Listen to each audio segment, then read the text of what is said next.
Hey friends, it's Len from 1A Auto. Today we're going to be doing front struts on a 2010 Nissan Altima. It's a very simple job. I'm going to instruct you how to do it. If you need this part or any other part, you can always check in on 1aauto.com and we'll be sure to help you out. So we're going to be using our 21mm socket to remove all 5 of these lug nuts. Really all we're going to do at this point though is just make sure that we have the majority of the weight of the vehicle off the wheel and off the ground, with the wheel still on the ground, and we're just going to loosen these up. Just a little bit. Now we're going to continue removing the rest of these lug nuts. The second to last one we'll just leave on a couple threads. The reason for leaving this on a couple threads is so the wheel doesn't fall off and hurt anybody. Safety first is the #1 concern here at 1A Auto. Now holding the wheel, you can go ahead and take off the last one. Sometimes they can be a little stiff. There it is. Those off safely. You can remove the center cover, hubcap, whatever you want to call it. Pull this off. Put aside in a safe area. To remove the upper strut mount from the body, we're going to loosen these 3 13mm bolts. There's one here, one here, one here.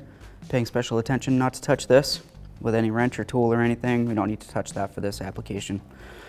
So I'm going to use a 13. Give it a little tweak. Something to think about is you can take 2 of these out, but I would leave one of them in there pretty good. Now that I get that pretty loose, I can go ahead and use a ratchet wrench if you have access to something like this. It's going to be great for you.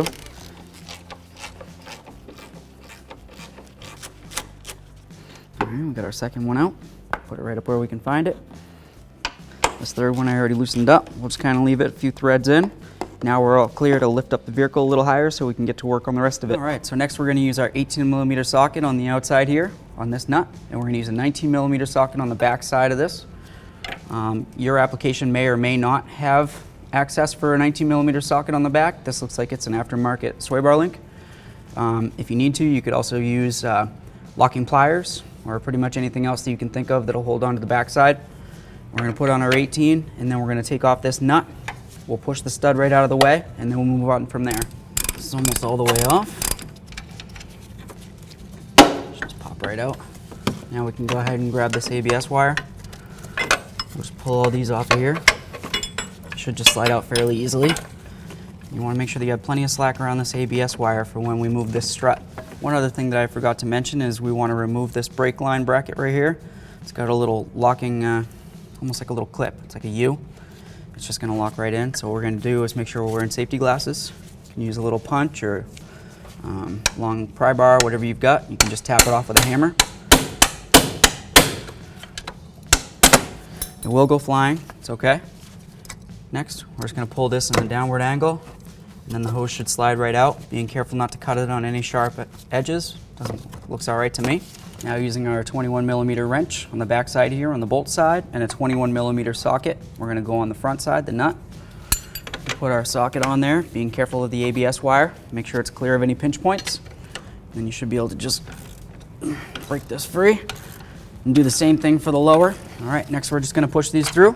That one comes out pretty good. This one could use a little extra, so what we could do is we can start our nut on there, a couple threads, give it a couple taps, it should push through. If you need a little bit of penetrant, you can use that as well. So I'm going to go ahead and do that. Just get it on here. Make sure our hose is out of the way. ABS wire is completely out of the way. Take that nut back off. And grab either bolt you want, making sure that your ABS wire is completely clear of the strut. When it breaks free, your knuckle is going to want to come down. So we got plenty of slack. Now you can carefully let your knuckle come down. And there we are. Just set that aside, making sure there's no tension on your brake hose or your ABS wire. We're going to hold this. And then we're going to remove our last nut up here, our last bolt I should say. You might need a 13mm wrench. Like I said, holding it up, turn it to the left, counterclockwise. We'll make sure we put that right up with our other bolts. And now we're going to watch that ABS wire. And now we've successfully removed our left front strut. Here you can see we have our old unit. This is a strut unit. You want to make sure that your brackets match up, which of course they do. This is on the same side. Let's get your little ABS connectors on the new one as well, and the area for where your front sway bar link connects into. you'll notice that the coil spring is the same, comes up the same height, comes with your mount, comes with the new mounting bolts, has everything you need. Even has a little bumper for if you, I don't know, you're doing some off-roading for some reason in your Nissan Altima and you bottom out. That'll help protect your strut from collapsing too much and possibly breaking a spring. This right here is a very, it's a quality part. Should last you a very long time, and of course it comes with our warranty. So if you need help with this or any other parts or instructional videos, you can always contact us at 1aauto.com.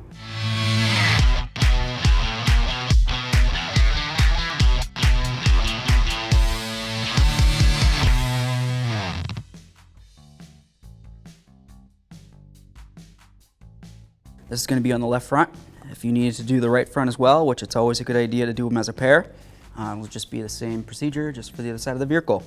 So what you're going to notice is I'm going to have a little bit of a hard time lining up the holes from where the body is and where the strut is. You might say it takes me a little bit of a while, and probably will.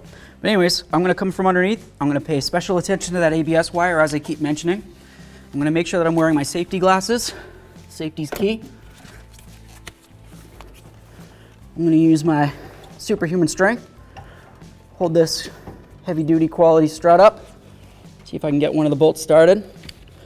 You can use a little bit of thread locker if you'd like. For this application, I'm not going to worry about that, but that's completely your preference. Oh, looks like I got one. Wow, lucky Len. Cuckoo. Do the next one. See if we can just get them all started.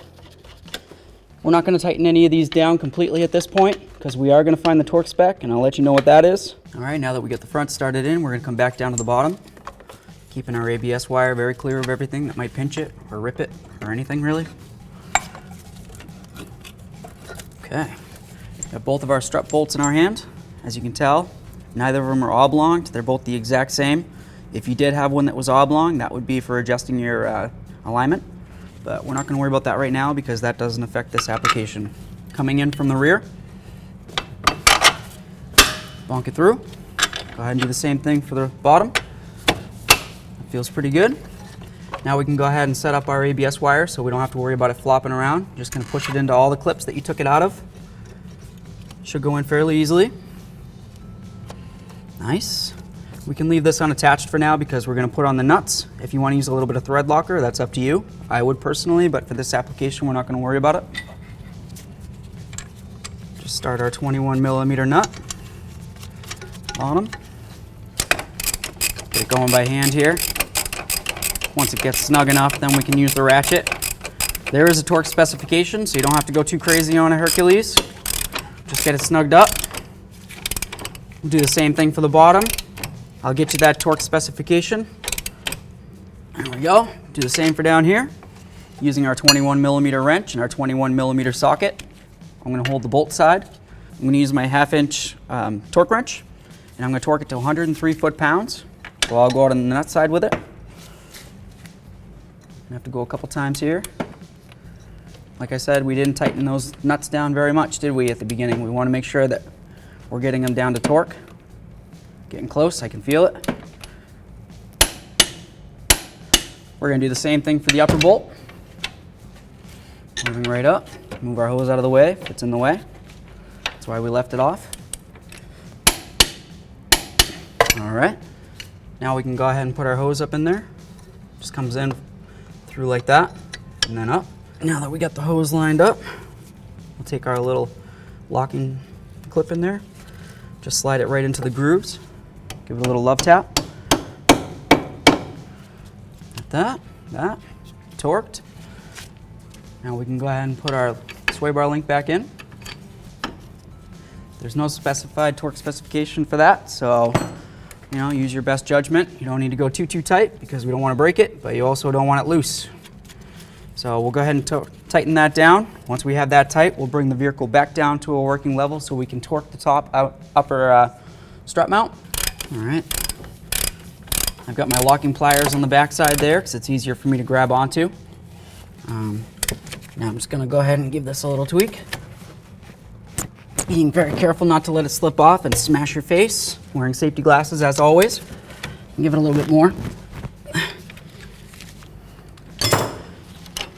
That's it for the sway bar link. Next, what I'm going to do is I can either use a jack, or if you have a jack stand, you can put it under here, right underneath the ball joint area, or anywhere on the control arm that it won't slip off. For this application, I'm going to use the lower ball joint. Just going to give a little bit of upward pressure on that strut. Try to get the mount up against the body.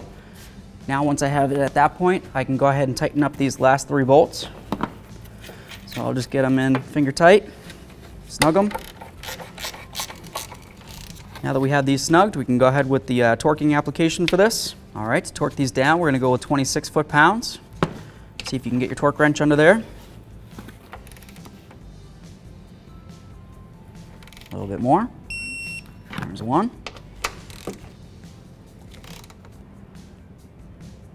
2. Last one. Here we go. One more. All right, let's go around one more time, just for safe measures. 1, 2, 3. So now we're going to get the wheel up on here. We have 1 lug nut in hand. Our hubcap is safe. We can get to it easily. I'm just going to grab this wheel. I'm going to roll it up my leg so I can use my ab muscles to lift it up and not my back. Save your back. Going right up. Start it on there. Hold it tight. Grab your hubcap. You'll notice that there's a hole right there for your valve stem. Should line up fairly easily. There we are. Holding pressure. We're just going to start 1 lug nut. So now we're just going to snug these up. Go around. We don't need to go too tight because we're going to be torquing these to 83 foot-pounds. We're using our 21 millimeter socket we used to remove the lug nuts. Now we're going to get this tire so it's on the ground at least touching so it won't spin, and then we'll torque it. So now we're going to go ahead and torque these down to our 83 foot-pounds. We're going to go in a crisscross pattern, making a star on this particular wheel. If you had 6 lug nuts, it might be a little different, or even 7 might be difficult to figure out, but I'm sure we can do it. I'm going to go around one more time. 1, 2, 3, 4, 5. Thanks for watching. Visit 1AAuto.com for quality auto parts shipped to your door, the place for DIY auto repair. And if you enjoyed this video, please click the subscribe button.